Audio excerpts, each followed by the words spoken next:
YouTube influencer మన నందుకి అభినందనలు.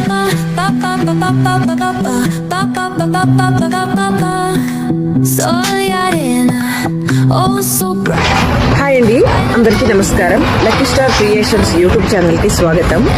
మన సాటి యూట్యూబర్ నందు దూని అంటే తెలియని వాళ్ళైతే ఎవరు ఉండరండి. మన ఇండియా నుంచి అమెరికాకి బతకడానికి వెళ్ళి తనదైన శైలిలో తనదైన స్టైల్లో జనాలను ఎందరినో ఆకట్టుకున్న ఒక లేడీ ఇన్ఫ్లుయెన్సర్. తనకి రీసెంట్గా మన శంకర వరప్రసాద్ గారి సినిమాలో ఒక మంచి క్యారెక్టరు అంటే చిరంజీవి గారికి అతను అక్కాయ్ అని పిలిచే ఒక అద్భుతమైన ఆ యొక్క పాత్ర అయితే నందుకి లభించడం ప్రశంసనీయమండి. అలాగే సాటి యూట్యూబర్లు అందరూ కూడా లేడీస్ కానీ జెంట్స్ కానీ కూడా ఏంటంటే అందరూ ఆ స్థాయికి ఎదగాలని కోరుకుంటూ అలాగే శుభాకాంక్షలు మరియు కంగ్రాచులేషన్స్ తెలియజేస్తారని కోరుకుంటున్నాను.